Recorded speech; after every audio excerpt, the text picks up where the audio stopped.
Grandma, can I have the chocolate chips? This secret recipe moment made possible by Emory Heart and Vascular Center. When Grandma needed heart care, she came to Emory. The difference? Emory Healthcare performs more heart procedures annually than anyone else in Georgia, which means better outcomes for our patients. And we offer advanced and personalized treatments developed by our top specialists that others don't. Like Grandma knows, where you start your heart care matters. Smart Cookie. EmoryHealthcare.org/smartcookie.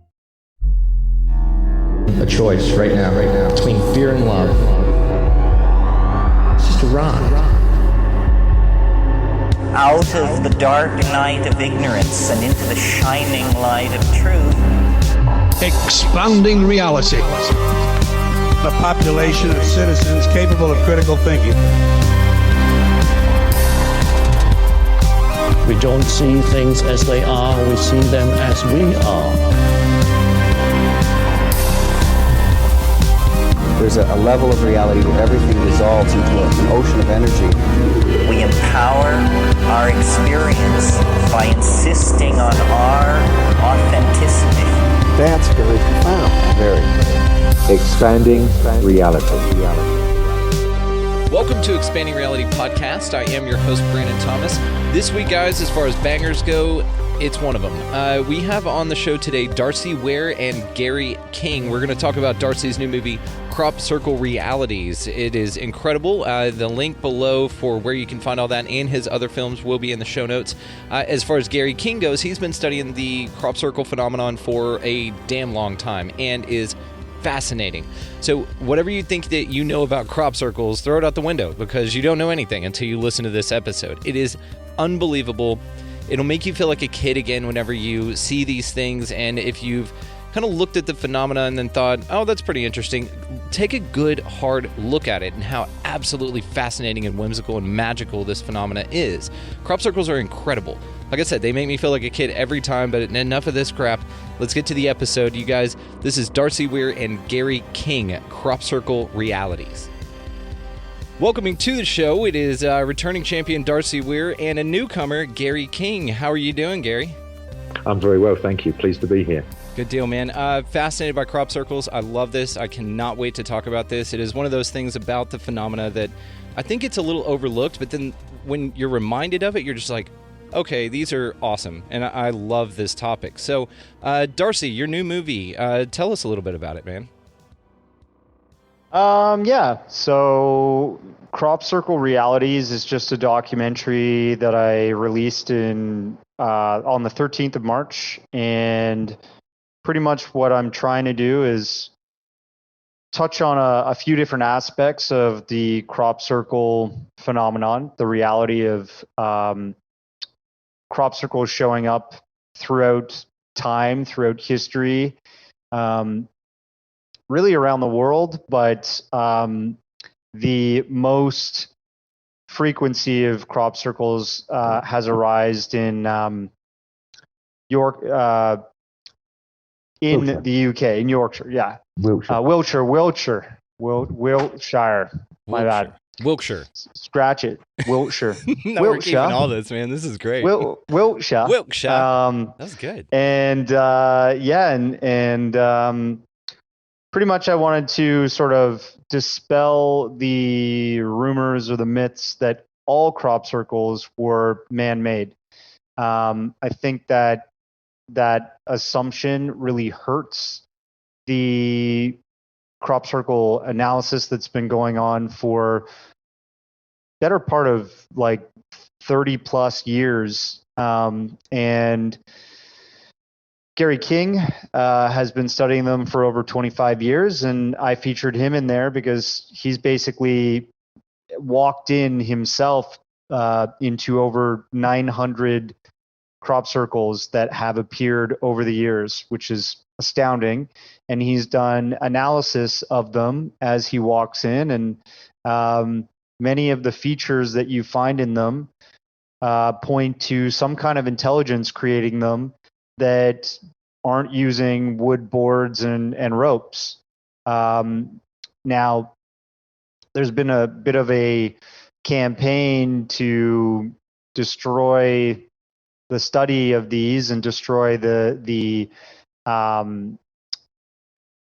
interest in these from mainstream media. For example, National Geographic made a documentary trying to say they're all man-made, and with clever editing and such, they don't really discuss the full time that it took to make them, or how many people were involved in producing them. But I think time and time again over history, we keep seeing these incredible crop circle designs. These not just crop circles, but we'll just call them glyphs, because some of them are rectangles with faces and binary code messages and all kinds of intense, incredible things to behold that I think more people should know about. And if they watch the doc, they'll learn a bit more. Completely agree. I think good luck taking the interest out of them, because they're fascinating. I mean, you just look at it for 2 seconds, you're just like, this is incredible. So some of the stuff that has come out about the hoaxers, so that Doug Bauer and Dave Turley, is that correct? Chorley. Okay. Chorley. And is it Turley? Chorley. Chorley. Chorley. Okay. Chorley. Yeah. And so those guys, when they came out with their sticks and boards or their strings and boards and all that stuff, and were saying that they were responsible for these, what I like about the film, and Gary, I'll ask you about this because you have seen so many of them. Now, one of the best breakdowns that I saw was one that you guys took a look at. I think it was April 22nd, 2017, with the one with the cube, the three-dimensional cube in it, and then the spiral arms around the outside of it. And that was in the yellow field, the yellow flower field. And I love how you got down in there, and Darcy, was that your idea to get down in there and to actually have Gary walk you through why they're significant and what's interesting about it? He's been reporting on those for a number of years for Jaime Maussan, and Jaime Maussan was featured in this doc, the research that he's been doing, but in Congress with all the stuff that Gary's been doing. So it was more so Gary's collaboration with Jaime to go and analyze that formation. Yeah. Well, Gary, your breakdown on this is fantastic, man. I think that the way that you approach it and the way you go about it, it's very well done. The research that you do is incredibly observational research. You've seen some that have been fake, and then you've seen the legit that we still don't know what they are, and we'll talk about the orbs and stuff here in a little bit. But walk me through what you saw in that as how you know that it wasn't man-made for the audience here. The main thing is the broken stems. When boards push down the crop, they break them. They break the crop. And then because they're stepping every sort of 18 inches, they lift their foot and then they step down again, you see a consistent pattern of damage. And the board scrapes up the stems, particularly with canola, with rapeseed, because it's a bit like celery, really, and it's very brittle. And as the board scrapes up the stem, you'll just see these white scrape marks that are up the stems. So there's a classic. I did an Ancient Aliens show 5 years ago, maybe. They got three guys out, the three experts, the world leading experts of making crop circles. The guys that claim they do all the commissions for TV and stuff like that. John Lundberg and a couple of other guys. And Ancient Aliens said, okay, there was a crop circle in canola at Golden Ball Hill. I think it was about 2002. It was about 90 feet in diameter. It wasn't a very big one. Fairly simple design, just some crescents around a circle. And they said, okay, we want you to recreate that for us.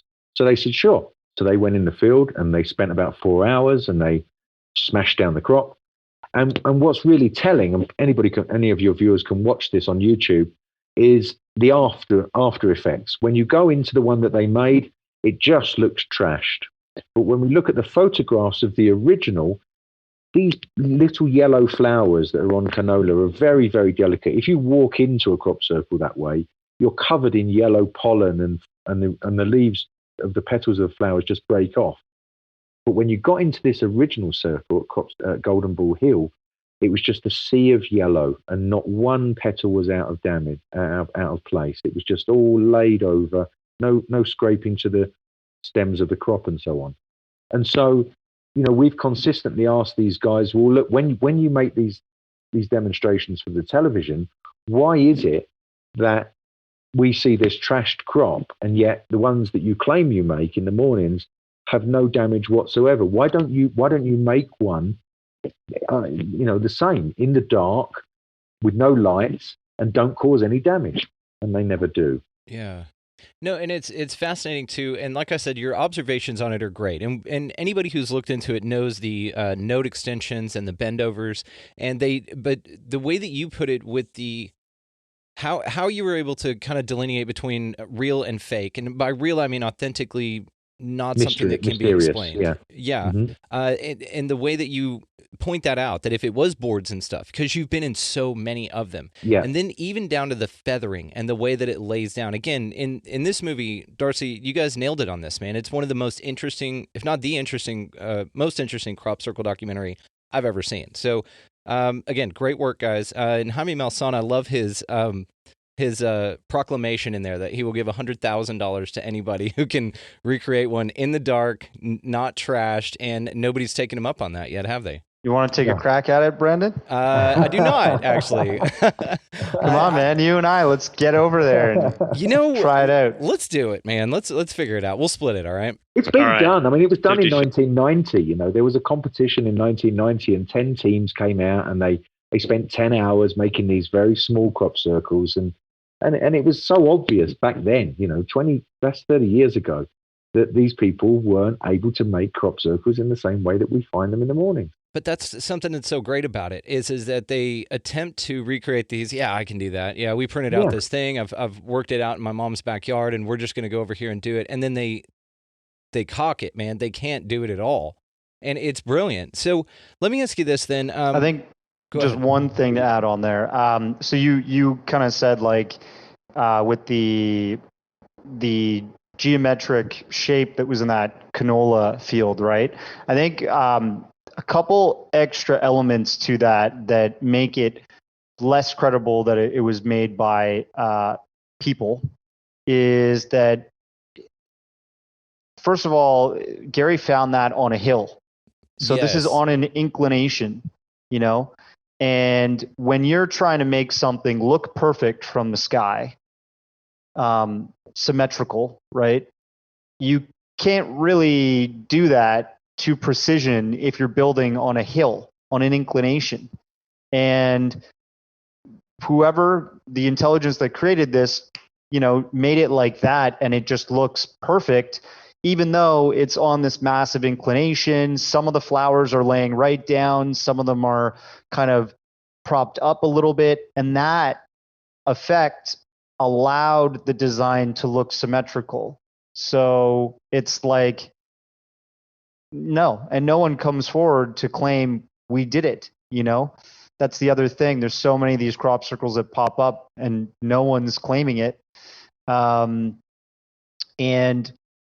we discuss in the documentary that most of the crop is not dead, and because it's not broken, it still thrives, it still grows. Yes. And it just really, it boggles the mind how whoever's created this knows not to do too much harm to the crop.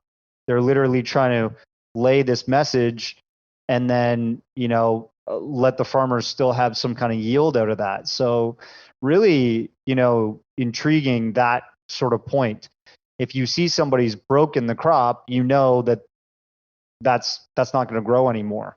And again, this is made in many different types of crop. People think, oh, they're all just made in hay. And it's like, no, it's made in wheat, barley, canola. The canola stems are the size of celery stalk. Okay, that's not really an easy medium to play with there. And with the flowers and everything, they're super brittle, and you would just completely destroy the design that you're trying to make if you're trying to be delicate. As a man with a board and rope, it just doesn't pan out that way. So yeah, I just wanted to add that extra little information. No, and thank you, because that was one of the most interesting parts about it, and I just forgot to mention it. So, it's interesting, and like I said, your observations, Gary, are fantastic. And one thing to the farmers, really quick, is that the people who grow these crops are pissed off about it. Like, they don't want this to happen. Now, the interesting part about that is that they've never caught anybody doing it, right? That's right. So what's up with that? I mean, and it seems to be that the most damage that's done, even with a careful tenderfoot like you've got, Gary, is us going out there to check these things out. It's like they would pop up and be fine, like Darcy said. Yeah, that's what gets the farmers goat more is the visitors afterwards, after the effect, because there's a lot of people who turn up who come from cities and so on, who've never really had much experience of navigating their way around farmland, and they jump over fences and break them, and they walk through the standing crop and damage that, and some of them smoke inside and leave trash and Coke cans and stuff, which gets caught up in the harvester. So there is a consistent percentage, about 10% of farmers who are very, very angry every time they get a crop circle, and some of them have made a kind of pact together now that when they get one, they cut them out immediately. Although that doesn't stop people going in their fields because they see something and they walk out and investigate anyway. Right. And then there are lovely farmers who see it as something that's a kind of change to this, they do the same things day in, day out, and when they have a crop circle, it's something new, right? So they leave a donation box and donate it to the local charity and things like this. So we get a mixture of reactions, really. Yeah. I've had shotguns pulled on me. I've had people invite me for dinner. It's you never know. And Jaime Maussan talked about that in the film, that one of the local farmers that he went to visit had a donation box, and then they donated it to cancer research. I thought that was brilliant. That's great. Brilliant. Yeah. And it's a great way to go about it. So, Gary, let me ask you, how did you get involved in this? What was the first time that you got interested in this? It was 1997. Back in October 96, I kind of burnt out. I was a lawyer. Marriage wasn't doing very well, and things weren't going well in life. And so I thought I need to take a break. I'm very stressed out. So during the time off, I was, going to yoga classes and Tai Chi classes and meditation classes and doing all that sort of stuff. And then in July 97, it was about June 97, I met this teacher from America, this Tai Chi teacher. And he was over from America to look at the crop circles as well as do some seminars and workshops. So I said to him, I'd love to tag along. And so he called me up, and we went over to Wiltshire one day. I lived 70 miles away from the actual hotspot area at that time. And when we got there, there'd been a fresh crop circle the night before. And I walked into that crop circle with him, and he, like you see me do now, he was able to point out various things to me which I would never have seen. Based on his experience, he'd been coming over from the States for about 4 years before that, and I was just really, really intrigued. I think one of the biggest things was I felt something other when I got inside it. My colleague Professor Michael Glickman, who I worked with extensively for many years, he felt the same when he went into his first crop circle. He just said there's this change in atmosphere when you step inside, and you can sort of feel it, And I wanted to know more. And I was lucky that this guy was quite a smart guy, and he said, if there's a lot of controversy, a lot of people in the groups are kind of fighting and arguing with each other. So he recommended that I didn't join any research groups at that time. He said, study the geometry. There's a couple of guys that have done some really good work, and he mentioned their names, John Michel and John Martineau and Michael Glickman. He said, study their work and come and visit the crop circles every year. Give it 10 years, and then you'll have your feet on the ground with what's going on. And so that's what I did. Interesting. Very cool. And you were just hooked from the first one. I really was. Yeah. I often say I went into that crop circle and never left. I can understand, man. I haven't seen one yet, but I would love to. That's on my list. Darcy and I are going to make one, and we're going to go check that out. And we're flying out to London, and we're going to go check out some crop circles next summer. How about that? Yeah. That'll be the one. I want to ask how frequently they pop up, and I want to get to the feelings aspect of it later, because that is an interesting part of the phenomena. So what about the August 11th, 96, Oliver Castle, UK So that's a pretty interesting one because that's where the orbs. So walk us through that, if you don't mind, sir. Sure. So this was a year before I got involved in the crop circles. So all the reports I got about what went on from other researchers that I became friends with and eventually worked with, they sort of told me what happened on around that event, and then I was able to examine the laboratory analysis of the footage that was sent to London to be analysed to see if it had been faked and so on. So essentially, a 19-year-old kid who'd come over from Australia to sort of hang out and look around the crop circles decided to do a night watch. He asked several people. There was a pub in those days where everybody used to hang out to meet for the crop circles. Andrew Buckley? No. The guy's name from Australia? Oh, yeah. What was his name again? Oh, his name is John Whaley. John Wiley. Whaley. Is it Wiley or Whaley? Whaley. John Whaley. Okay. John Whaley. I did a bit of research on him, by the way. I think he's like a big time like CEO for some oil and gas company now in Australia. Yeah. Is that right? Anyways. Wow. Well, it'd be nice to try and catch up with him. He got blown away that time. He wanted to do a night watch. He was asking people around the pub if anybody wanted to join him, but nobody did because everybody knew it was going to be rainy and cold that night. But he went anyway and set his tent up, and he was in his tent. I think he said he was sleeping around 4 a.m. just before the light, just as the light was coming up, and he was woken by some strange high-pitched tones. And he looked out of his tent and he just saw these orbs flying around. So he grabbed his camcorder, 1996 mini DV camcorder, and aimed it at the field and just started filming. And he filmed for about 15 minutes. There was actually originally more than 15 minutes of footage of these orbs flying around the field. He didn't actually see the crop circle go down himself.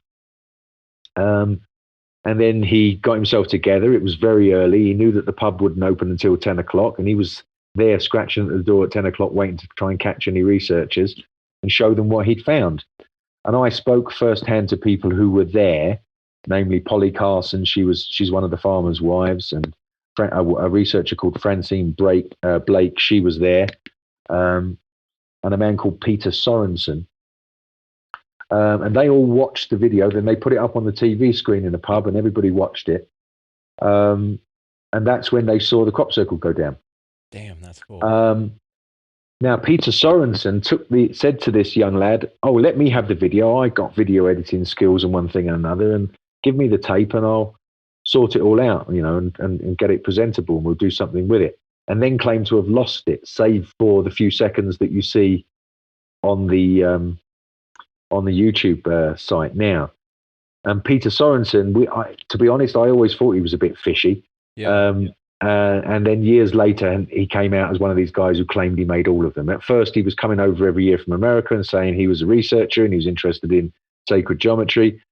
But then years later, now he's a drunk who can't even lift his feet up to get inside a car, really, and says he makes all the crop circles. So he's another one of those kind of... I believe we call those wankas. Wankers, that's right. We call these people wankers. That's exactly right, mate. Very good, Darcy. I'm thinking of things, I'll have my things to say. All right, I'm going to dive in here and say wanker. I love it. Okay. Wankers, yeah.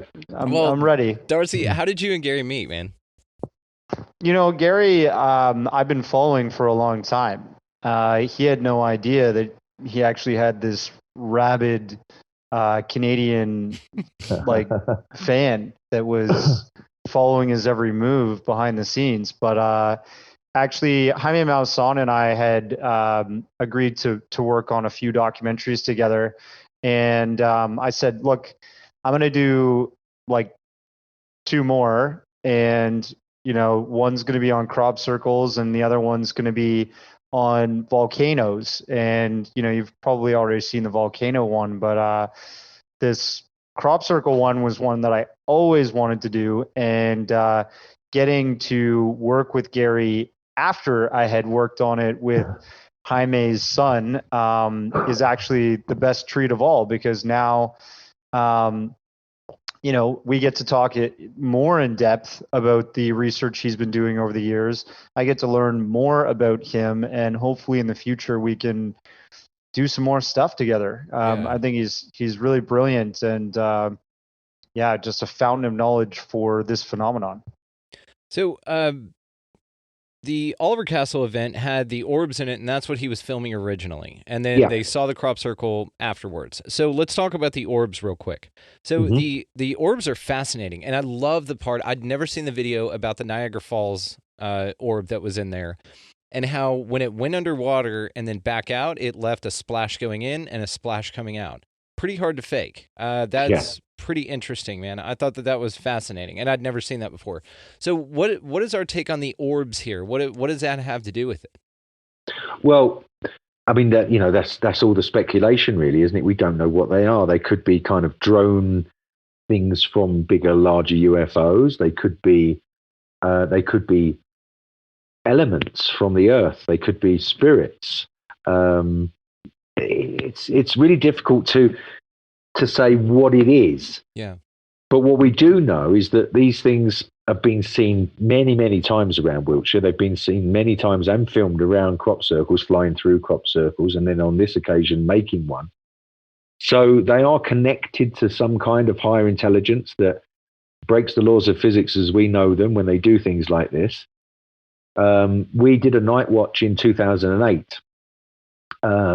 Because of what happened to me, we'll come on to 777. I had a big experience in 77 on the 7th of July 2007. As a result of that, I was contacted by hundreds of people saying, "Are you going to do a night watch on the 8th of the 8th of the 8th?" So we did. We arranged. Jaime was there. He flew over from Mexico, and we had like 200 people go up on the hill. And this huge 8 crop circle came in the morning. Is that the one with all the circles? Yeah, they're where they are 20% larger than the other ones. Yeah, that's right. That's right. Film? Damn, that's cool. Right.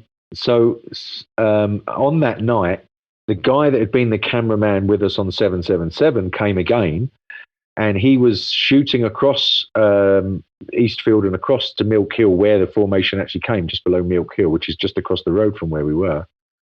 And he filmed this ball of light come out of the ground, this orb, move off towards the Vale of Pewsey.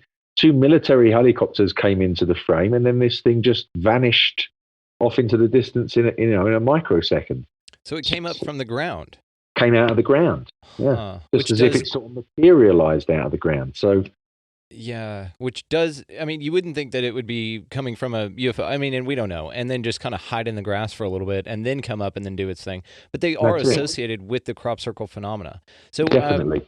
In my mind, whenever I see something like that, and I had the thought whenever I was watching the film, is that they're almost like, I want to say like paranormal 3D printers almost, because they kind of lay these glyphs and they kind of do their thing, and it seems very intelligent, definitely like you said, but almost like they're programmed, because sometimes there's several of them that are working in tandem together. They do this amazing stuff. They don't actually fly down into the crop. They seem to be able to, they manifest underneath them, but some energy or something is happening.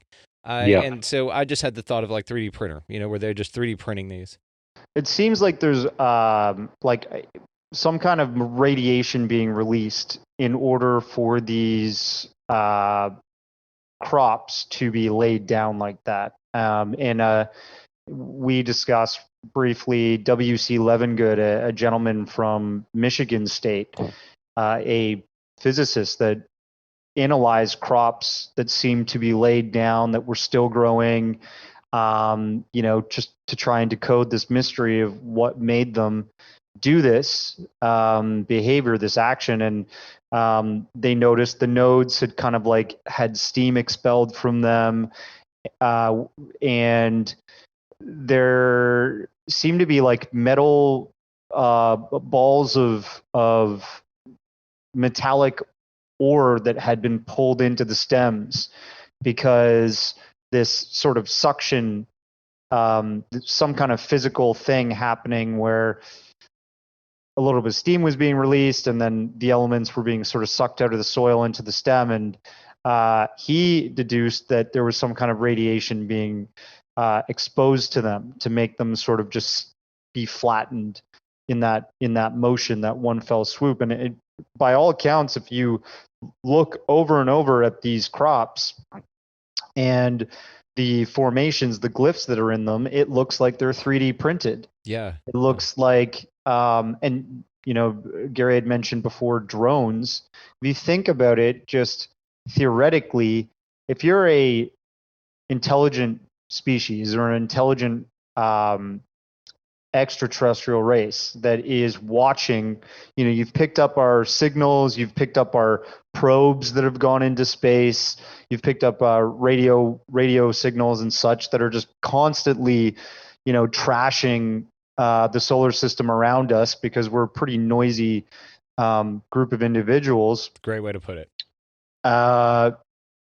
They're probably tuning in to planet Earth, and if they can't travel here physically themselves due to some kind of physics limitations, maybe they're sending drones. I mean, we have sophisticated drones that we see video through and can shoot rockets through and, you know, do all kinds of war games type stuff with. But who knows? Maybe these guys have technologically evolved to such an extent that they can send these sort of energetic probes to use our own atmosphere or use our own planet's physics to create these glyphs and then take off. Yeah.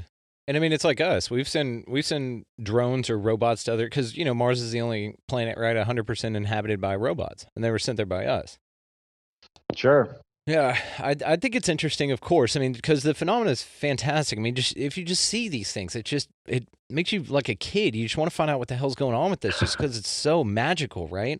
And even back to like the mowing devil in the early 1678 in England, whenever they had the mowing devil. Well, we didn't have people out there doing that kind of stuff, allegedly, right?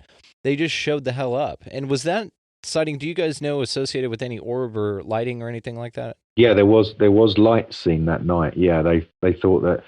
I think the report mentions like they thought there was fire or fireballs or something like that. But yeah, there were definitely lights seen. I'm not sure if it was orbs. But... And of course, in the 1600s, that's how you describe it, right? It's like fire, because you don't have a technological reference point to describe it as headlights or something like that. Yeah. So we've talked about the Niagara Falls one. So let's do real versus fake here. So I'm interested in, again, so we know that the people that go out to do this, that claim that they're doing all of them, they're easily recognized as not being the actual phenomena. Now, one of the more interesting parts about it, and Gary, I wanted to ask you about, when your breakdown on this is fantastic, because your observations, your research is great. Whenever you were talking about the feathering and how it was laying down, and I saw you picking up crops and showing how it worked, and then even at the 90-degree angle part of it, tell us what you observed about that. Well, that was something Michael Glickman, my colleague, used to point out, was like, if you take a piece of cardboard and try to cut out an internal rectangle, the scissors or the knife will always go over a little bit. Yeah. Do you know what I mean? Yeah. It's really difficult, actually, to cut out. You've got to have a special press for, you know, these sort of special tools. So when you see this on a 180-foot crop circle, where you see a perfect internal rectangle and some of the crop is just feathering into the standing crop a little so that the rest of it can go off at a right angle, it's actually really, really, really difficult to do. And this is one of the profound things about crop circles, is that on the face of it, they look very simple, but they're not really simple. You know, like people go out and make sand circles and stuff like that and go, oh, well, it's a different medium, right? It's nice and flat. You scrape it. If you make a mistake, you can rub it out and do it again. And you can't do that with crop. You know, once it's laid down, it's laid down. It's an excellent point. It's a one shot. It's a one-shot deal, and when you're on uneven ground, which most of it is, there's these guys, when they pick their fields to do their demonstrations or whatever, they always pick very flat fields. And often in my lectures, to me, it's a whole process really with going through the frustration of the man-made scenario, because most of the guys, when you get to know the guys that claim they make them, there's only a handful of them. They're really, really aggressive and really, really not very nice people. They seem to spend most of their time online. And if anybody steps forward and says, oh, I had this experience, or I went to this crop circle and blah, blah, blah. They're on them to tell them that, oh, we made that and, don't be stupid. But they say they make them to fool people. But then they want to come out and kind of make people look like fools when they say there's something else. It's a strange psychology. Yeah, it's like a perception management thing, where they talk about how people have infiltrated the UFO community and they make up all these crazy stories, so then people start to follow that. But of course, it's ridiculous and wild, right? And it's almost like these people faking that stuff for like a men in overalls is how I'll put it, because they're crop circle guys instead of men in black. Maybe they're men in overalls. You know what I mean? I'm trying to associate the farming thing with it.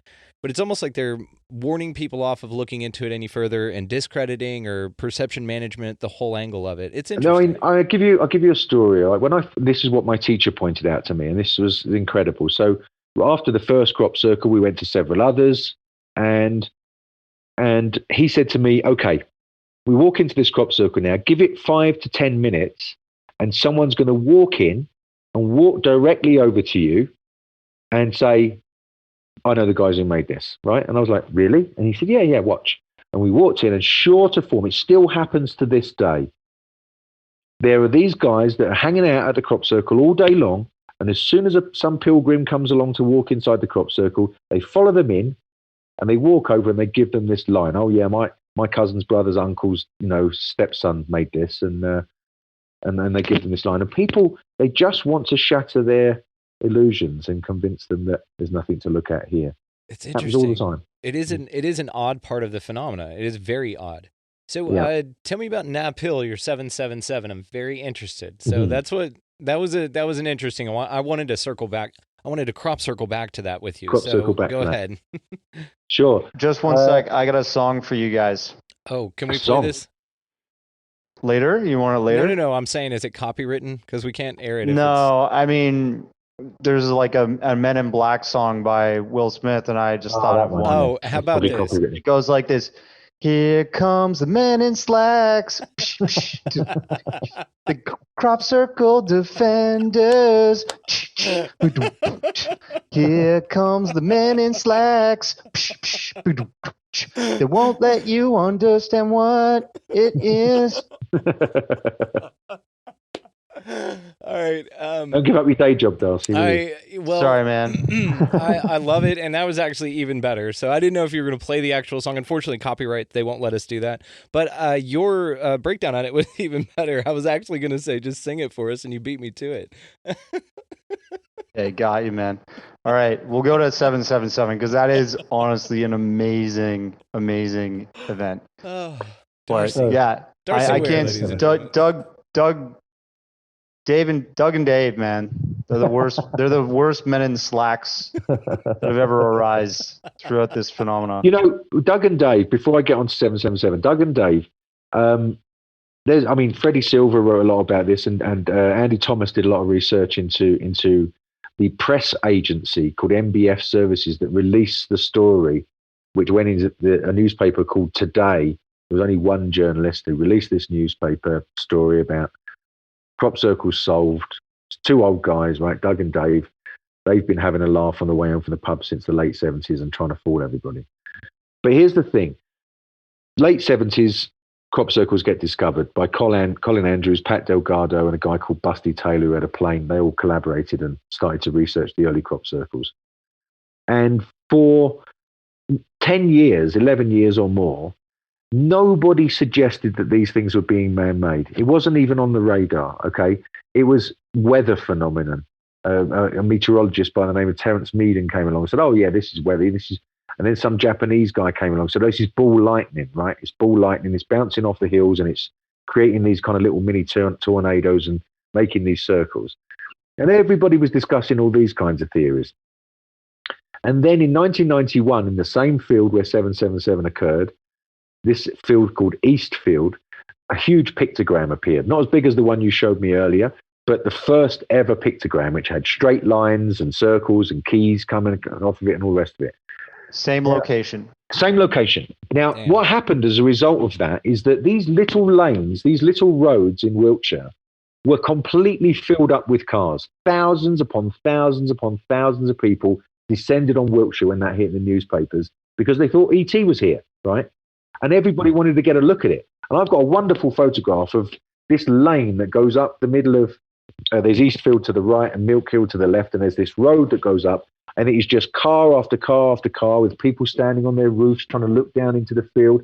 The police were just coming along giving out tickets to people who couldn't move, right? The tractors couldn't move. Nobody in the farm area could do their work. Ice cream vans turned up. T-shirt vendors turned up. It became a circus, okay, after that. The following year, Doug and Dave. And that news article and that TV interview got more airtime than I Love Lucy.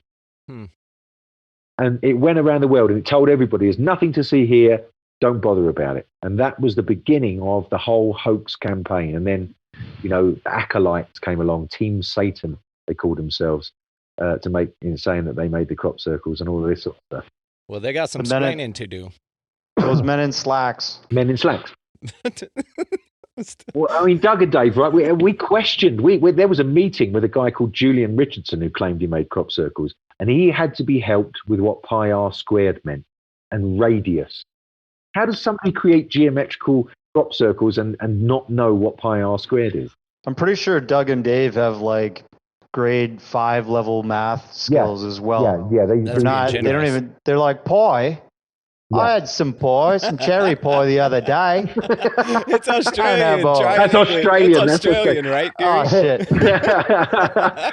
What do the men in slacks sound like? Whatever. It's the country bumpkin kind of that's what we call it, because I come from London, so we call it a country bumpkin sort of accent.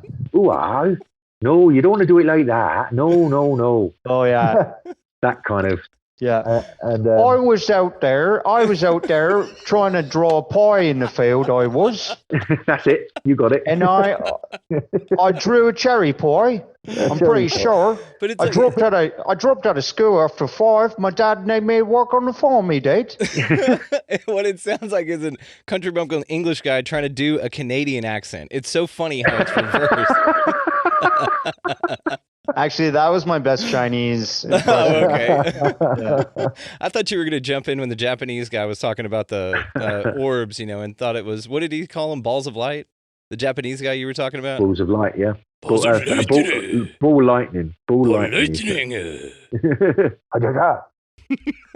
All right. Anyway, so 777. So 777. Yes, sir. Please. Thank you. So I'd been at crop circles for 10 years. It was the 10th anniversary. And my teacher had said, keep your head down for 10 years. Don't get involved. There's a couple of guys that I had met during those 10 years. One of them was a Professor Nicholas Colostrum, who'd written a book called Crop Circles, The Hidden Form. And as a maths historian, I met him at a festival and we got chatting. We never met in a crop circle, but soon became apparent that we were both into it. And he was able to analyze the mathematical intellectual profile of the people that make the crop circles, and was able to say, okay, when you look at this one, this is university degree level, and this one's way above PhD level, and these ones have never been solved. These mathematical problems have never been solved in history before. That's interesting.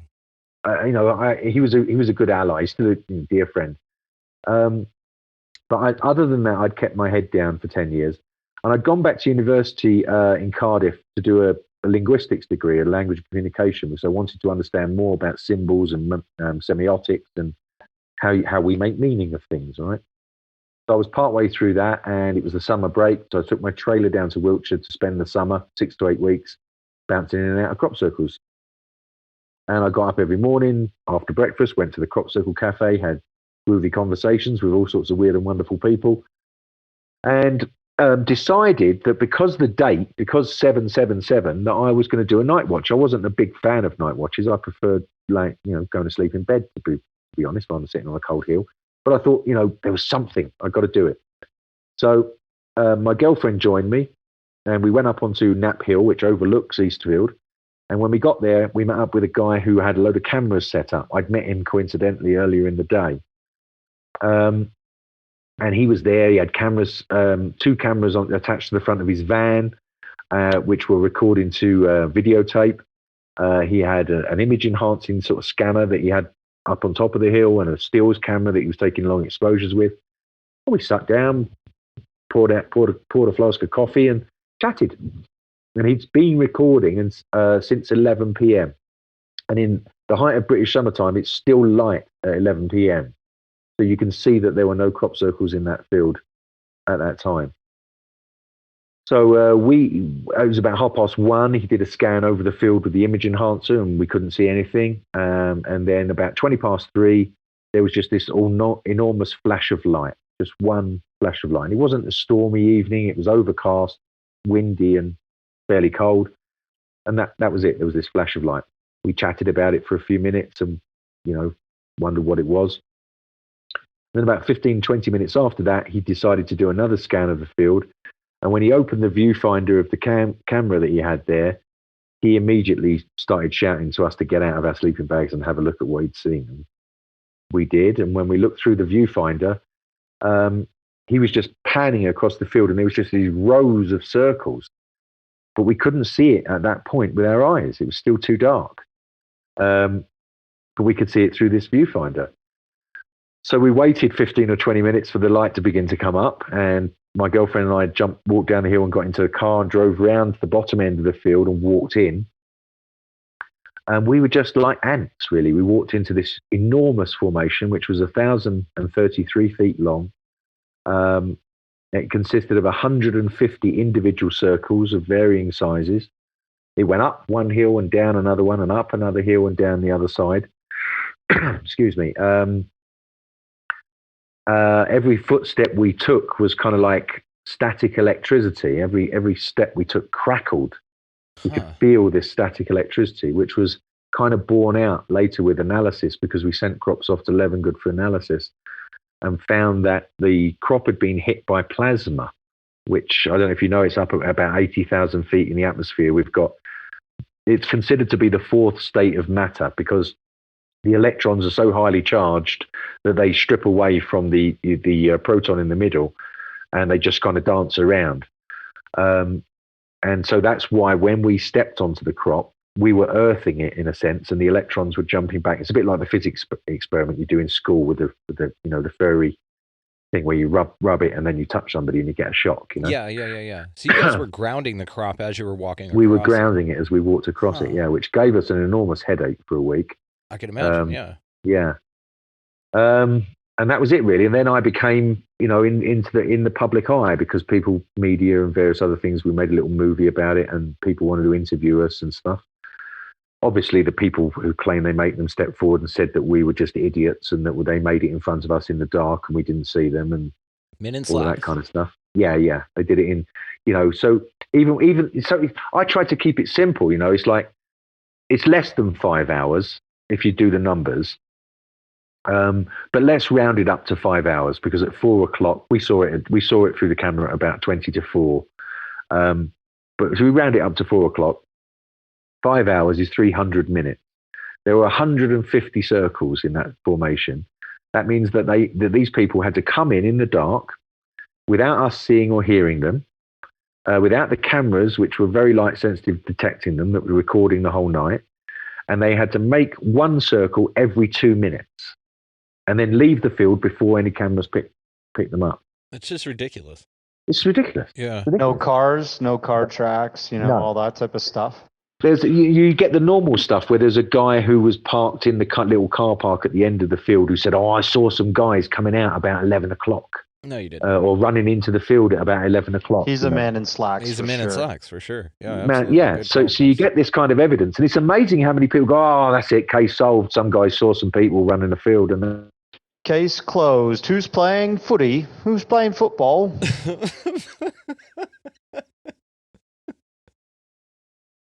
We got a bit of a lag there with Gare. Yeah, that's okay. I don't know if he's coming back, maybe.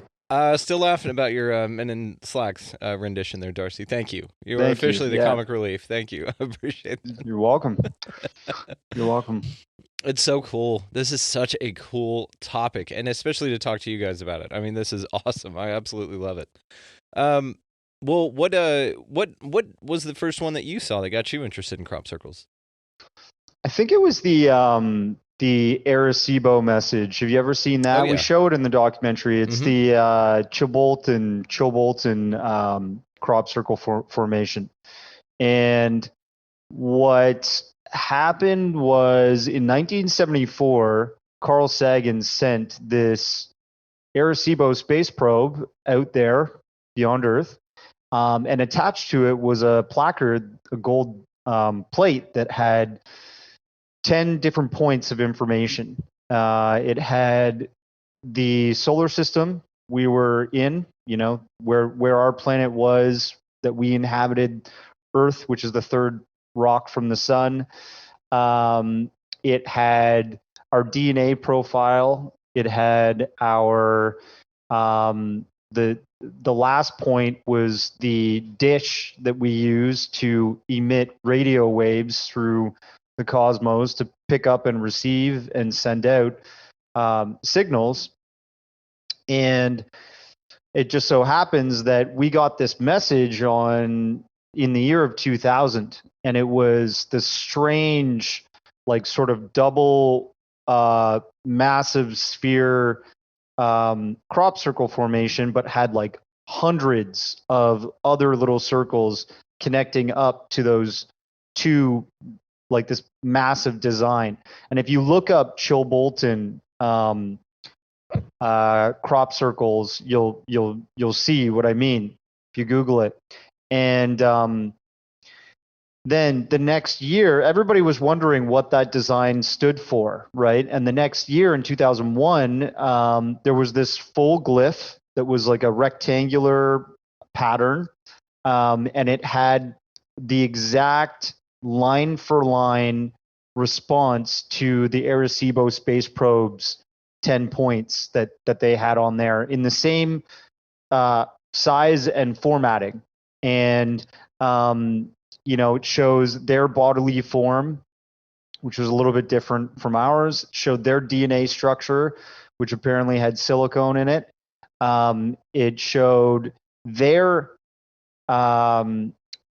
technology that they use to emit and receive signals from space, and that was the microwave dish. And that same design at the bottom of this glyph is the one that showed up the year before. They were just trying to say this is a microwave dish. And actually, this was found in a crop location that has a dish it has a radio wave dish, like right beside it. Yeah. So it's like they're saying, hey guys, we're here. This is who we are. We come from this place, and this is our DNA, and we got your message, and we're putting it right beside one of your satellite dishes that you use for space, receiving space signals. So it was like just nailing it right on the head. And there was also a face that arrived in that same location with a disc that had sort of binary code around it. And, the face looked very extraterrestrial in nature. It didn't look like a human bust. But, old Doug and Dave Chorley, they're at it again.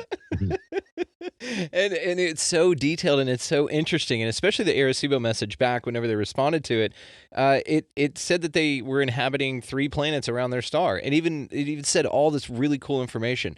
I think that it's fantastic, man, and it's fascinating just how complex, how interesting, and I want to ask you guys about what you think they're telling us, what the messages are that they're sending, because this is what it is. And even Stephen Bassett, he says, what's the message in your movie? And he says that, maybe the crop circle itself is a message because it's there. Because it exists, that's the message. What do you think? What do you think they're trying to tell us? I think Gary can elaborate on that, but I would just say straight up, like it's a calling card saying we're watching you. Mm-hmm. We see what you're doing, and we're here too. You're not alone. Yeah, that's the sort of first step, really, isn't it? When you've established for yourself that it isn't a man-made enterprise and that there's something genuinely mysterious going on here.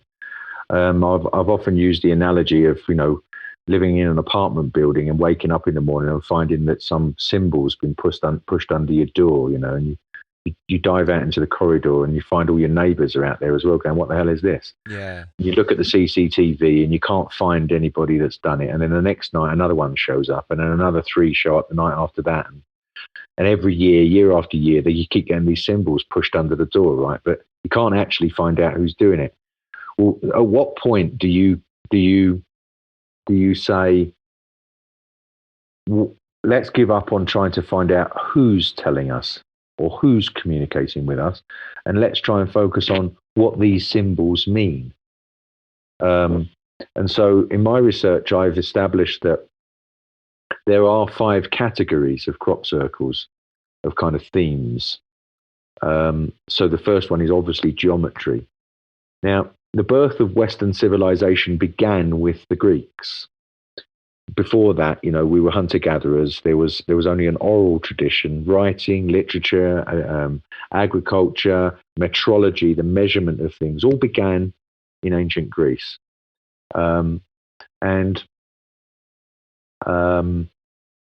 Plato, Pythagoras, Archimedes, all these people all used geometry as a tool for the pursuit of truth. They were philosophers. There were multidisciplinary lessons that they kind of engaged in those days. It wasn't like we have now with these different separate classes. Everything kind of was seen how in a way where you establish the connections between cosmology and philosophy. And the ultimate aim was to ask, why are we here? Why are humans here? What's the point of us? What's the point of life? What's our role here on Earth? Is the world random accident, and we just happen to be, the beneficiaries of an accidental sequence of events that have thrown various molecules together and given us the 4 elements, nitrogen, hydrogen, carbon, and oxygen to have physical form and for material reality to emerge. But then consciousness, this metaphysical side to ourselves, is still a mystery. There's half the world that believe it's generated in the brain, and half the world that believe that the brain's a receiver for a larger consciousness that we're a part of. And so the Greeks used geometry as a tool because geometry is number. And number is a very mysterious thing. We overlook it, but everybody hates maths. As soon as you mention number to everybody, including myself, you go, oh God, how much change do you get from the shop when you go and buy 4 oranges, and all this sort of stuff is what we learned in school. But number is the first step on the way to geometry, and geometry is number in space. So a triangle is 3 in space, a square is 4 in space. There's a way of visualizing the dynamics of number. And we only think of number these days in terms of quantity, but number also has a quality. There's a 3-ness to things. You need a minimum of 3 legs to make a tripod. You need a minimum of 3 to stand a stool on the ground, right? To get stability. You need a minimum of 3 to enclose an area. The dynamic of 2 is this, this duality that's in the yin yang and so on. So there's principles that the Greeks explored with geometry that we've largely forgotten. And it was all connected to what is our role here on Earth, and is there an intelligent design to the universe? That's number 1. Number 2 is religious or philosophical symbols. So we see the yin yang, we see the tree of life and the Kabbalah, we see the Christ cross, we see the wings of Horus, and so on. So to my mind, it's almost like we're being reminded of the symbols that we as a human race have created along the way, whilst trying to scratch our heads and figure out what all this is about, what life is about. Number 3 is animals and insects. So we see birds, we've seen a dog crop circle, we've seen butterflies, dragonflies, ants, spiders, jellyfish, myriad of different animals that are in the natural world. And we can speculate about what that means. We all know there's no big secret that we're kind of destroying the world at the moment. Pesticides in farming are one of the things that cause all sorts of problems for the animal and insect life. So in some way, not just specifically to pesticides, but in some way, our attention is being drawn toward the natural world with those kinds of crop circles. And you almost think of the Nazca lines when you think of animals being seen like that. And right. If those were created by people, or maybe that was part of this phenomena as well. Well, yeah. I mean, the mystery of that is that we don't know how those people would have got above those glyphs to see them. Right. And it was coming to my mind because there was an exact replica of the hummingbird as a crop circle. That's really? Actually one. Yeah. That was in 2008 or 9. There was a perfect hummingbird that's replicated from the Nazca lines. So some connection there, possibly. And then what about the ancient world connection? I mean, you've spoken about like Greece and stuff, but what about the Stonehenge and let me just finish up on the categories. Astronomy is the fourth category. So we see a lot of planets, solar systems, concentric circles showing us where the locations of the planets are on a particular day. And the fifth and final category is completely abstract. We just don't know what they mean. They're just beautiful, sometimes symmetrical, sometimes asymmetrical designs that at the moment we have no idea what they are. But yes, as Darcy just pointed out, one of the reasons I believe that Wiltshire is the hotspot is farming began in that county. That's the first area, the Salisbury Plain, that got cleared. The Salisbury Cathedral contains the Magna Carta. It's a very historical place. But originally, this was the first area where the British Isles started to move from hunter-gatherers to farmers, to be growing crops and raising animals. And so there's, again, another reflection for us there when we went through a transition. And I believe that's what the crop circles are talking about, that we have some kind of transition to go through to stop us destroying the world. I think we have to make the decisions for ourselves. But when these farmers settled there, they began to build these enigmatic stone circles like Stonehenge and Avebury and Silbury Hill. And at the moment, there's about 25% of the monuments that used to exist in Wiltshire that are still there. The Romans came and destroyed sort of 75% of them. Sons of bitches. Yeah, this Christian Roman men in slacks. Roman men in slacks. So we know that, and if you go all around the British Isles, you go to Northern Ireland to a county called Sligo on the northwest coast of Ireland, there's 5,125 stone circles there, just in that one county, right? And they all contain... That's Sligo in Ireland? Sligo in Ireland, yeah. It's in the west of Ireland, or northwest of Ireland. 5,000. 5,000. I didn't mean to interrupt. Yeah. Darcy, say it in your Irish accent, buddy. Give me 1 second. It's Sligo? I'm from Sligo, We got 5,000. That's a Scottish. 5,000. That is a Scottish guy doing a Canadian accent. All right, we'll move on. It'll come to me. Okay, apologies. I didn't mean to interrupt you. Yeah, let me just finish up on that. So the stone circles are a mystery from the old. Yeah. And one of the things that we found, I've worked very closely with a man called Robin Heath. He was a sort of student, an acolyte of a man called Professor Alexander Thom, who was the first surveyor or engineer to go out and measure the stone circles. Archaeologists very rarely have anything other than O-level maths, right? So they just dig stuff up and talk about aging and so on, right? But they don't actually do any engineering work or surveying work. So this Alexander Thom went out and he kind of got the theodolite out and lined up these stone circles with, the sunrise or sunset at solstice and then measured them and worked out the geometry inside them and established that they weren't just randomly built. They're built to very, very precise geometry based on something like the Vesica Pisces, which is two overlapping circles. And we find all of that implicit hidden geometry inside crop circles. So there is a connection between what these people were up to and the methods they were using, the geometry they were using to create these stone circles, and the methods that underlies the design that underpins the actual design that we see in the crop circle in modern day times. So it's amazing.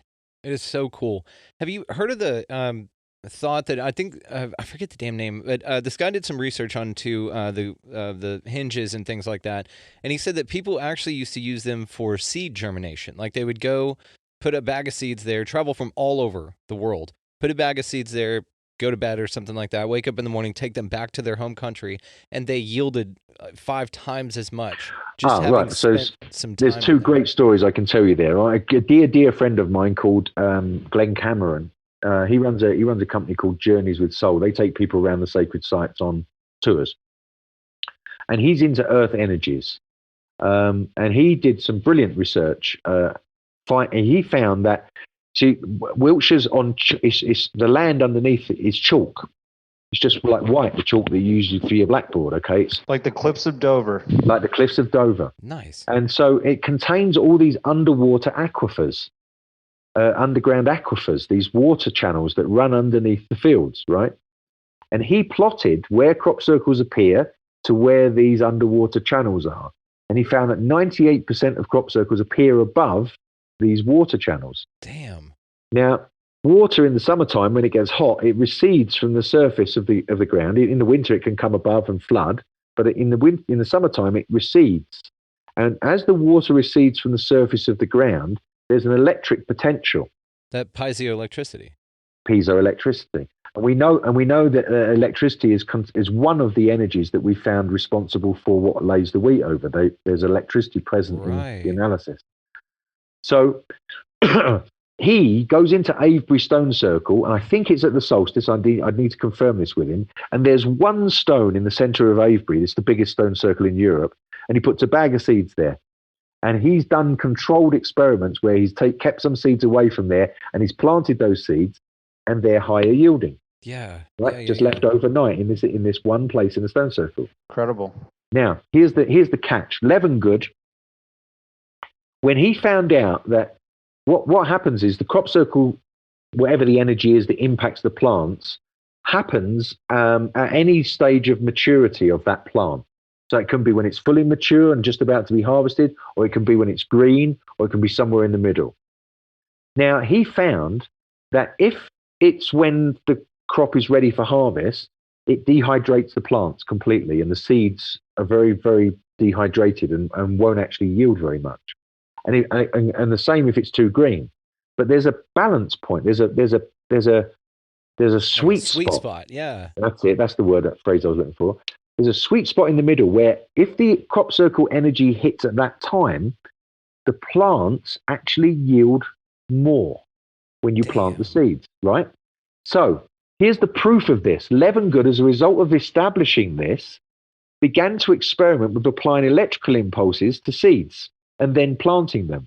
And he could increase the yield of a wheat plant by 10% and patented the idea. You can't get anything patented unless it works. Yeah. And he patented the technology. So the crop circles are actually teaching us how to make more from the seeds. And Levengood, you can check this out, it's on BLT research. Levengood actually designed a little experiment in the lab and ended up patenting a process where you can get more yield from seeds as a result of what he found. Damn. Wow. Darcy, did you know any of this? No, man. And that's going to be in part 2 of Crop Circle Realities. Please. That, and then you have to do the reenactment of the Men in Slacks. Me and you will do that. That'll be fun. For sure. So let me ask you, though, have they found that any of these farmers, I know that they're not real happy about having these markings, and I don't know that they're necessarily unhappy that whoever does this, but they're not happy about the people that come in, right? So there's no issue that they've got with the actual phenomena creating this because it doesn't damage the crops at all. The only thing it does do is draw, researchers and dickheads to it to go check it out. So has there been anything with the crops, with the field and the crops themselves after one of these has happened, and maybe an increase in yield on those particular properties? No, because what happens is the crop gets harvested completely, and then the winter comes, and that kills off everything that's above ground. What we do find is we get a phenomenon what we call ghosts. So I did a piece for Mexican TV a couple of weeks ago on the phenomenon itself. So we get so you'll plant a crop in the field will be in wheat, and there'll be a geometrical crop circle in it, and then that gets harvested, and then it all goes away, and you've just got the soil there for the winter. And then the snow will fall in February, and the whole landscape is white except for the area where the crop circle was, and you can still see all the geometry. Really? Yeah. Holy shit. Darcy, do you know that? Yeah, and then Clayton Hill, right, is the one that I believe it's Clayton Hill in 2017 and 2018. Clay Hill, it's called. Clay Hill. And 2017, this massive geometric shape shows up. And was that in... That was in wheat. Wheat, okay. And then farmer, deals with that, mows it, takes his yield. And then the next year in 2018, the same farmer is growing now canola. So there's the flowers, and in the exact same place is a ghost image of the crop circle from the year before. What? Literally the exact same thing, and the canola wasn't able to grow back in that same area. So what, if this is just men in slacks running around with boards and rope flattening these complex formations, it shouldn't have this extra effect of creating these ghost images a year later where they obviously have not returned to do anything. Yeah, and no, because I can walk across my yard out here and I leave footprints on it. But I mean, in a day they're gone, or when I mow the lawn they're gone, and like you can't see a bunch of paths out here whenever I'm, the next year or something like that. And if the snow came, it wouldn't leave your footprints, right? It would snow everywhere. So see, and that's fascinating though. So the snow will fall everywhere, but not in that particular part. Yeah, so you can still see. I've got photographs. I use them in my presentations. There was a big formation of a molecule, what looked like a molecule last year in Patney, just near Devizes. And a colleague of mine, Nick Ball, who's an excellent aerial photographer, went and took a photograph of it in February. I think it was January or February. And there's the field. There's all the landscape in white. And this whole area of the molecule is green. The grass is grown, right? and the snow's not melted there. I mean, this is such a cool thing to talk about, guys. I love this. So thank you again, guys, for being on and doing this. I mean, so let me ask you this then, because I know 2008 had the most, right? It was a flap of them. It just had a ton, just sequential, and they kept getting more and more and more complex, and even with the pigeon formation. And then they didn't finish with that one though, so they came back the next night and added a bunch to it. These types of things are fascinating. So I want to talk to you guys about the 2008 as well as what's going on with something else, but I won't forget about it. So just one more thing on this ghost deal. How long do they last? Do they only last from, like, is it a year to the day? Does it keep coming back every winter if it snows? No, well, it will last several years. And like the 888 formation, for example, I've got a wonderful picture from 2009 where you can see a new crop circle, and next to that, a perfect shadow underneath the crop of the 8. Damn. This is just incredible. I love There's lots this of them, stuff. lots of them. You see ghosts all the time. We call them ghosts, phantasms. I think they're phantasmas, they call them here in Spain. But well, they're fantastic, whatever they are. I wanted to ask too, because it seems like what I was going to say it seems like that there's like the blades that were around. I have this in my notes here. There was so like in damn it. Okay, it appears to where that the crop circles are kind of mimicking what they're around, right? So you'll see a mimic of a antenna next to an antenna, and a mimic of blades next to a windmill, and those are fascinating. How that happens. So what do you think's going on with that? Do you think that's just something saying that we recognize your technology, or? Yeah, not sure. I mean, there was there in Oxford. It would have been 2008 or 2009. There's 3 or 4 windmills, electric turbines, and there was a crop circle that was put underneath it, which looked like a series of cogs or gears. Yeah. Which people speculated are they trying to teach us some sort of new gearing mechanism for technology for spinning these, or? Yeah. Are we still on? Yeah. We are. Yeah. It seems like that big circle, and then there were 2 next to it, but they kind of connect on the side. That's it. So, it does look like that, and it's right underneath the big windmills there. Yeah. So maybe they're like, hey, dickheads, you guys can do it better. Here's how you actually do it. Or just drawing our attention to sustainable energy and that kind of thing. Come and behold windmill technology. You've had it for hundreds of years, but you're still burning shit. Yes. Yeah, maybe they're just pointing that sort of irony out to us. Could be. Okay. Simple messages go far, So we won't go over the 2008 flap of England because it's covered so well in your movie. I think that we'll just let that go. So we've talked about the information. Now, another part that was interesting in your movie, guys, is the in Mexico, November 2011, the meteorite looking crop circle, right? It looks like a meteorite coming and hitting Earth. And then it was 13 or 14 months later that it happened in Russia. And Jaime Maussan in your movie talks about this. I mean, it's almost like it was a message. Which lends more to the idea that it's intergalactic, right? Or that one in particular could be from an entity that's intergalactic or something like that. Because if they, shag ass, 13 or 14 months out and they can see this thing, they can see the trajectory and they have enough sense to know that it's going to be impacting our planet or interacting with our planet at that point, maybe that's something that's a message that they set, Thars, what do you think? For sure. I mean, like, if we're being watched at one point in time, I'll take video for example.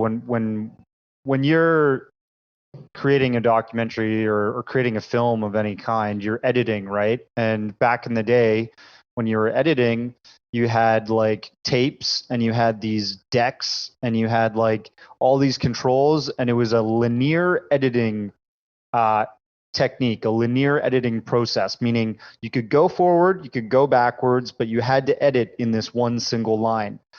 And now video editing is non-linear, meaning you can jump from one point in time to this other point in the timeline. You can flip things around. You can, basically you can see the whole timeline right before you.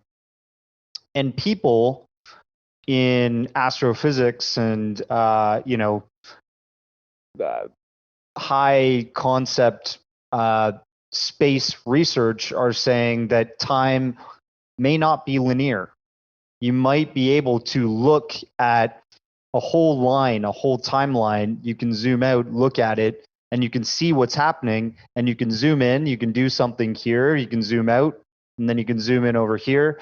And so it's very possible that when you're looking in the universe at another planet and it's very far away, you literally have that ability to look at a whole timeline before you, and you can intercept at certain points of the timeline and send a message. And crop circles has this very, to me, it has this very like Truman Show type of effect to it. It almost makes you feel like you're living in a bubble more than anything else, because of these glyphs that are showing up that are only visible from above.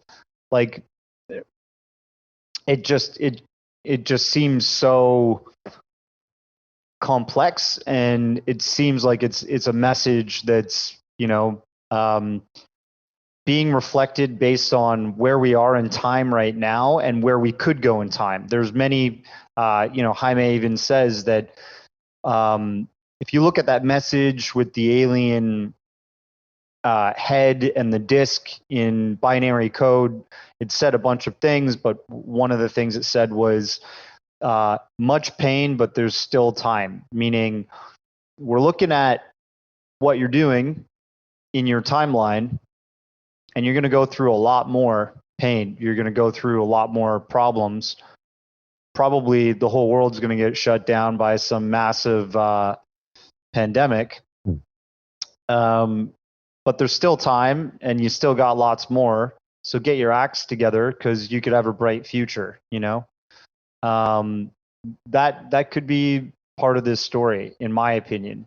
And speaking of pandemic, we even showed the crop circle that showed up last year in 2020 of a COVID-19 formation. Yeah. And Gary actually has been doing some work recently to investigate that crop circle. Yeah, it's almost like that theory about the chronovisor. We've heard of that, right? The chronovisor that the U.S. government has, or governments have, and they could see different points of time and stuff like Project that. Looking Glass, or yes, there you go. Okay. Something like that. Yeah, I think chronovisor is just so cool. Yeah, I knew you were on your shit. So Gary, what do you think about the one that was found last year? The coronavirus? Yeah. It's very interesting. I did a bit of work on this, and I produced a piece for Mexican TV. a retired psychology professor by the name of Jerry Croft did most of the work on this. He wrote a book which you can download on Kindle. He looked at it and he thought, okay, there are 9, looks like a virus. There are 3 large circles in the center and 3 smaller ones.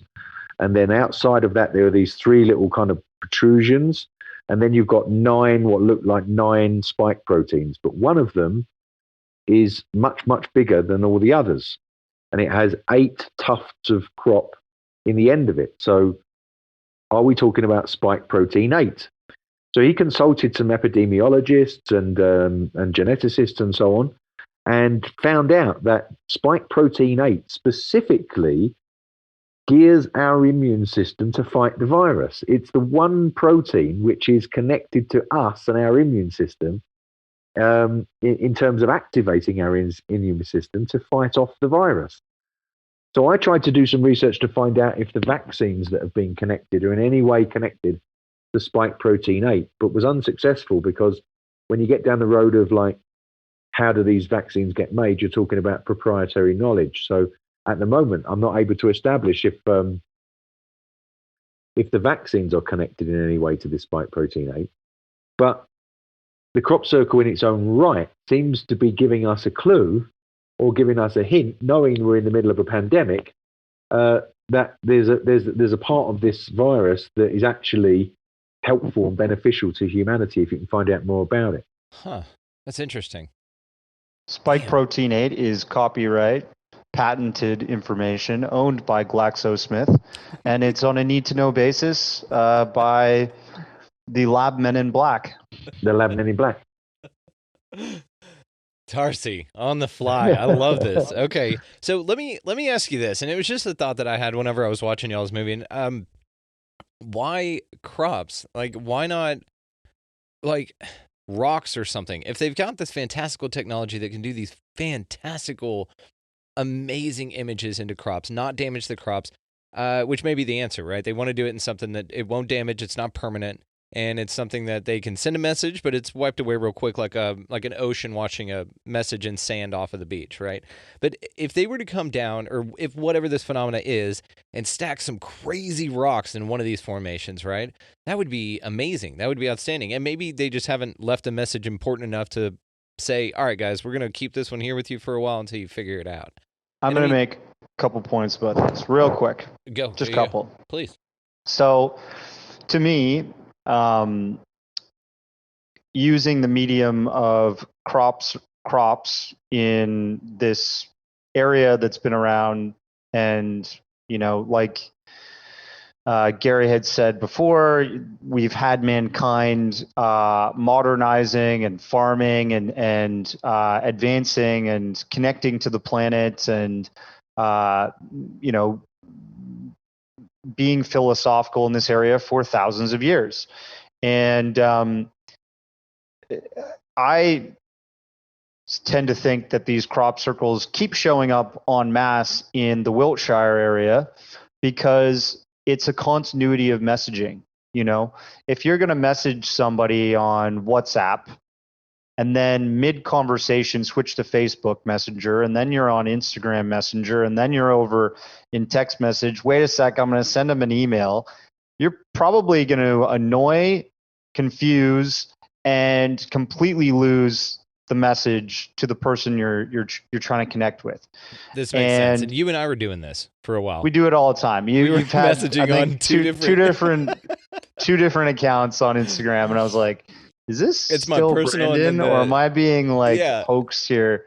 It's the show and then my personal. And what's funny is we just kept doing it. And I told my wife a while back, I was like, Darcy and I are having a conversation on 2 different on 2 different profiles, and she was laughing. And then you brought it up. You said, "Are we doing this on 2 different things?" I'm like, stick to one can we stream. Just do one Stream, yeah. Anyway, so, just a little sidebar, but I like the idea. The continuity of messaging makes total sense. Just keep it in the same place, and it also brings more credibility to this messaging because you keep saying, "Hey guys, we're here." And we're not going to stop. We're going to keep coming back year after year, spring, summer. and we're going to show our messages, and it's up to you to decipher them, and it's up to you to decide what you want to do with that information. And on top of that, incredibly peaceful messaging. This is not like landing coordinates like they allude to in M. Night Shyamalan's Signs.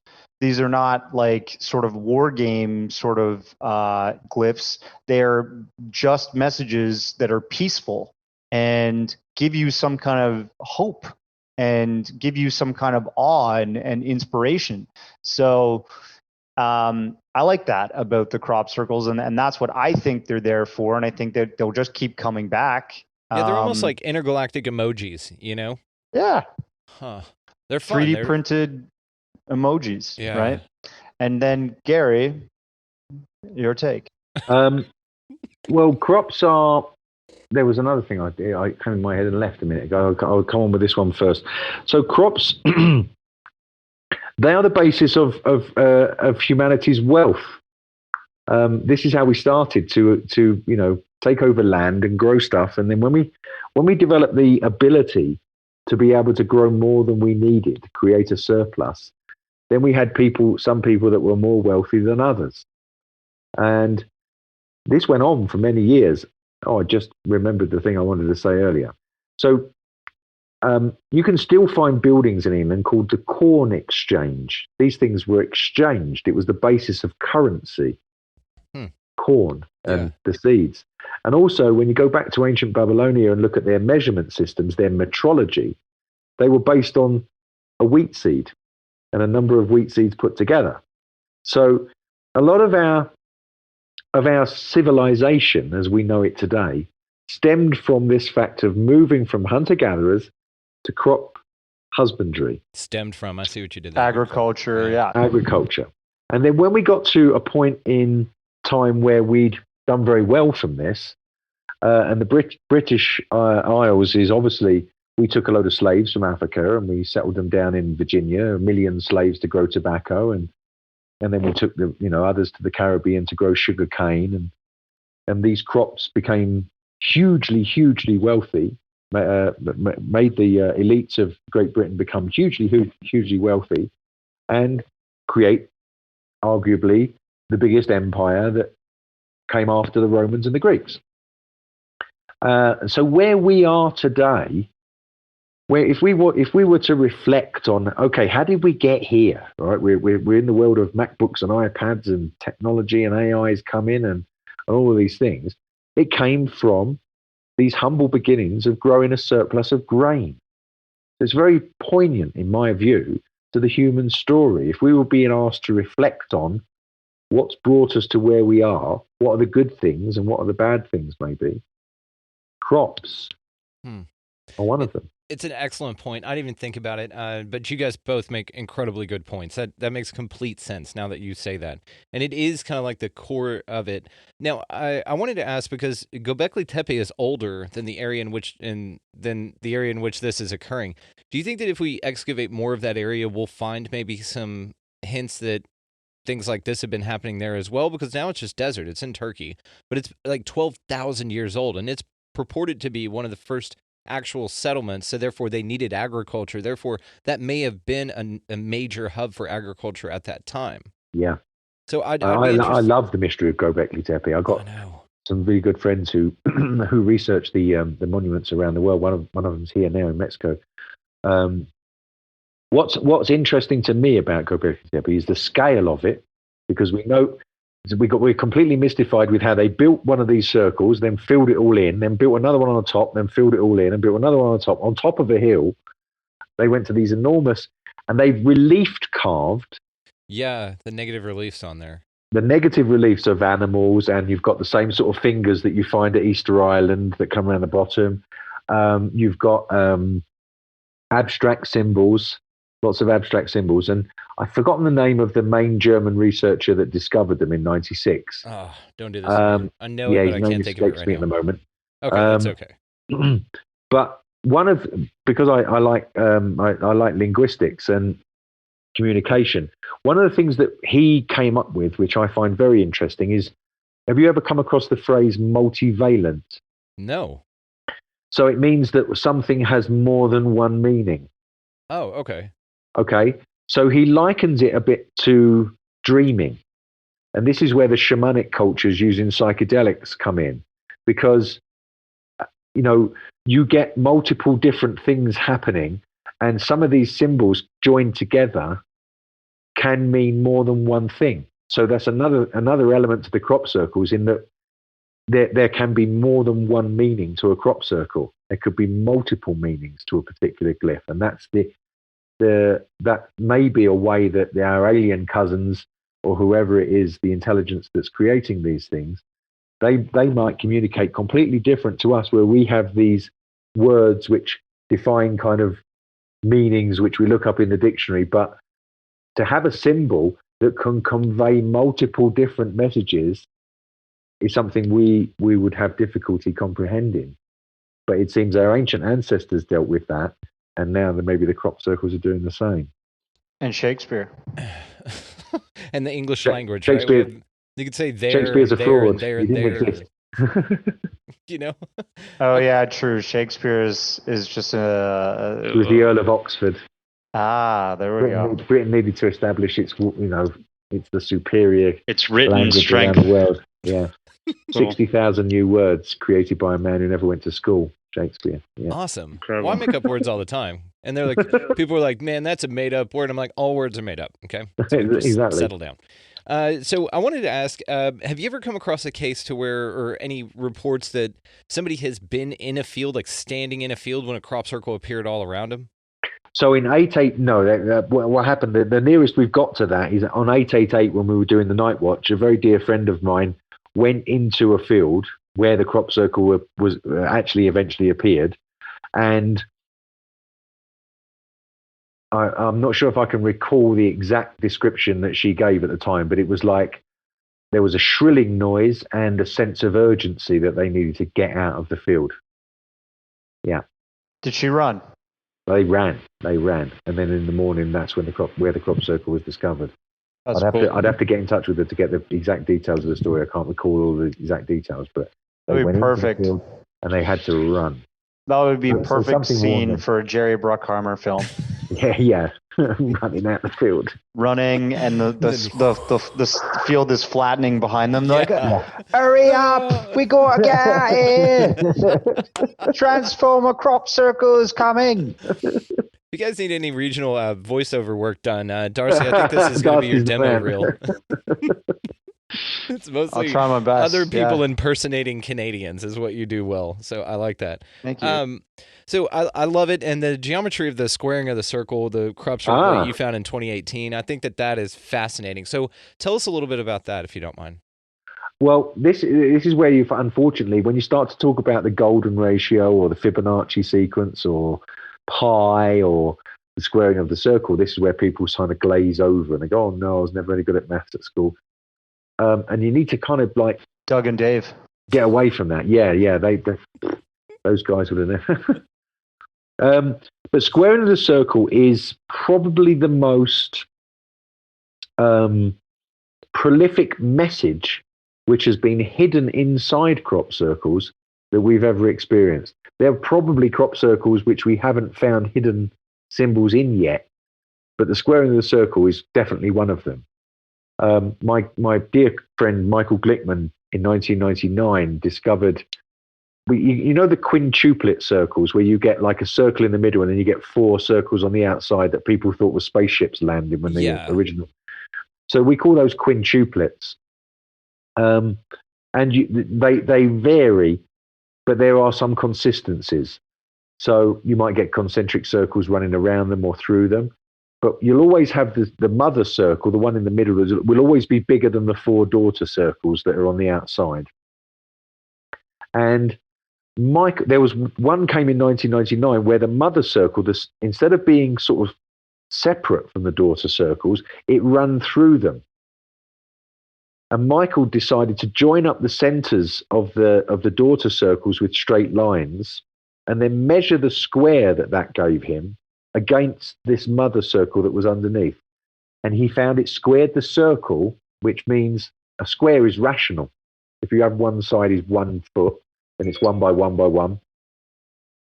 But a circumference, a diameter of a circle is one side of a square. It's what one side would be. And then if you measure the relationship between that one and the circumference, it won't be 3 to 1. It won't be 3.5 to 1. It's 3.1459264, blah, blah, blah, blah, Yeah, on and on and on. Yeah.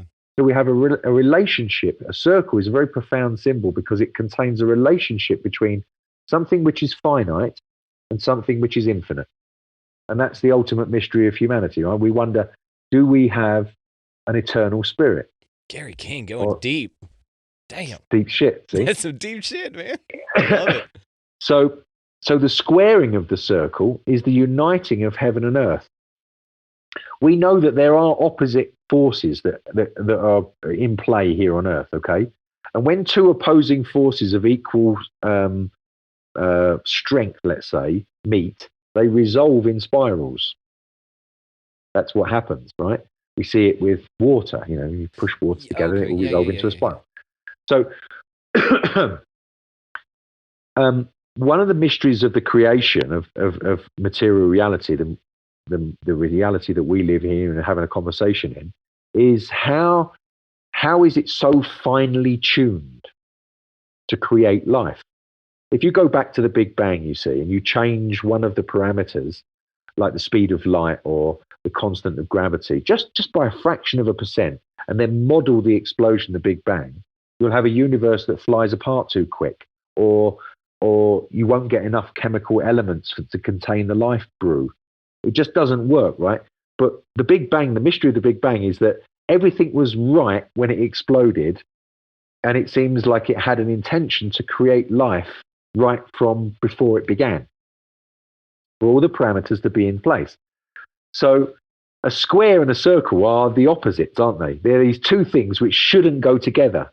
And when you add up, you know, the chances of life, of us being here having this conversation, it's the same as going into a scrap metal yard and putting a bomb in there and blowing the bomb up. And when you clear away the dust and the rubble, you've thrown together a Boeing 747 and you get inside and switch it on and fly off. That's the chances of us being here.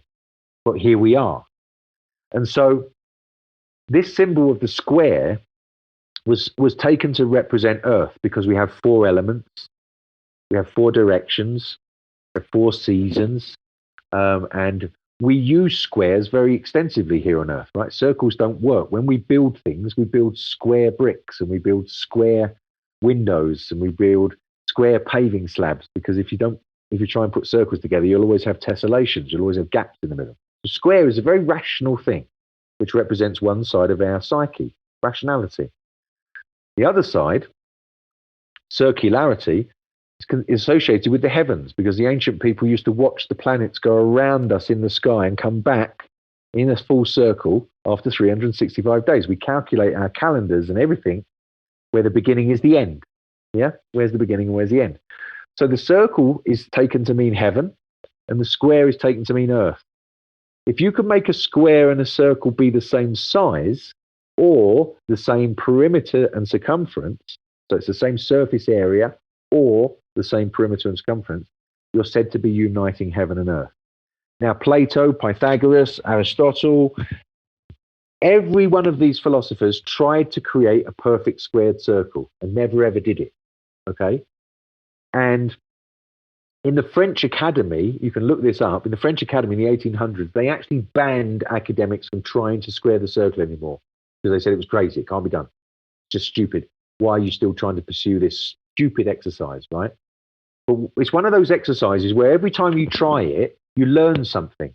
You learn something that you didn't think you would learn by the experience of trying. Anyway, when these crop circles came along, this five spots, this quintuplet, and Michael Glickman established that it squared the circle to 99.9% accuracy. It was accurate to the thickness of the pencil line. Then a man called Alan Brown looked back over 25 years of quintuplets that we'd been having as crop circles and found that they all gave us new methods to back engineer squared circles with the addition of the 5-pointed star as the mediator. So you've got heaven and earth and man, 5-pointed star, as the mediator that squares the circle that unites heaven and earth. That's a seriously powerful message, brother. That's incredible. Mind blown, Gary.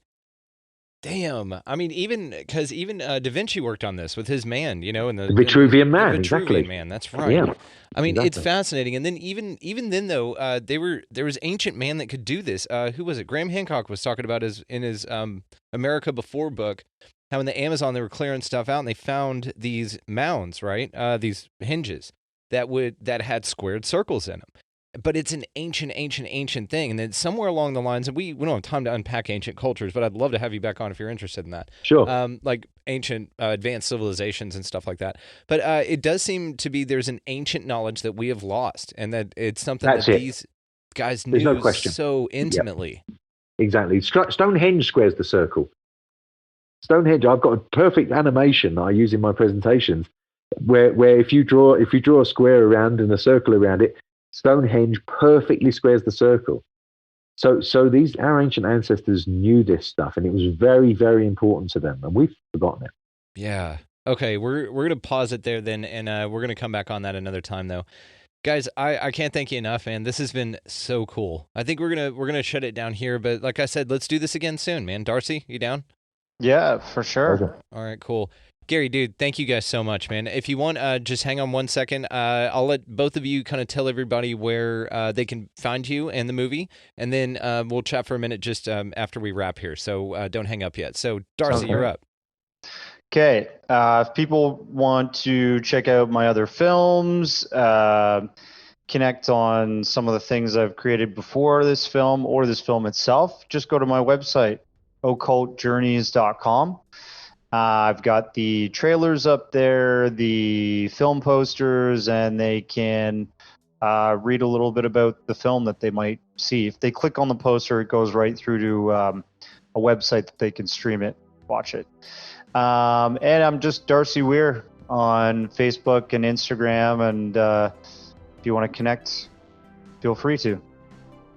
Awesome, and I will link all that in the show notes as well. So, Gary, where can we find you, buddy?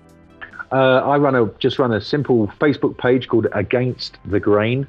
Anybody can join. We encourage all sorts of discussion as long as everything's respectful. You can talk about crop circles in any way you want. If you want to discuss man-made and all the rest of it, you can, as long as you do it in a civil way. I regularly post things that I produce for television or animations of analysis that I've done for particular crop circles. Photographs, I've taken lots of photographs over the years, aerial photographs, I post those. So yeah, that's where you can get hold of me. So cool. But we can still on that page call the people who fake this stuff wankers, right? Oh, absolutely. Okay, cool. Yeah, as long as you do it respectfully. Yeah. Bloody wankers, right? Yeah. Yep. Gentlemen, I cannot thank you enough for your time. This has been such a cool episode. This is a banger, man. Great job, gentlemen. That was so cool. Just again, thank you guys so much. All of that will be linked down in the show notes. You guys just scroll down there. You know how to do it and check that out. Darcy Weir, Gary King, thank you so much. Pleasure. Thanks for having us, Brendan. You're the best. Huge thanks to Darcy Weir and Gary King for coming on and talking to us about crop circles. And the new movie Crop Circle Realities will be linked in the show notes below, and how to find all of Darcy's other films as well. Absolutely wonderful, guys. I love this concept. It is fascinating. Hopefully it has encouraged you guys to go out and look at these things as well. Just take a look at them. I'm hoping that crop circle tattoos will pop up all over the place. And if you want, send me those earlier on to the email here at expandingrealitypodcast@gmail.com, and I will verify that they are actually not made by those two dickheads that fake these things, and we'll get you some authentic ones before you guys get those things tattooed on your body, unlike all those Chinese tattoos that say other things than what you were told, and you know who you are, those people that have those. Shame on you. As for the show here, we do have a Patreon. You can go to patreon.com if you find the show valuable. Contribute as much or little as you want. Go to patreon.com, go to Expanding Reality, and that'll do it for you. As for the other parts of this show, you can, of course, find us at Facebook, Instagram, Twitter. The YouTube of this video and many, many more will be on YouTube at Expanding Reality. As well as if you want to contact the show directly, you can do so at expandingrealitypodcast@gmail.com. So like I said, guys, go out into the world, take this information, research some crop circles. They are so cool, so damn cool. And, pick up a piece of litter, buy a meal or, book a stamps or something like that for somebody every now and then. Do something nice for some people. We're all on this planet together. We live in a society. We're not, we're in this together, guys. So just go out there and beyond all of that, man, just y'all be good to each other. We'll see you next time.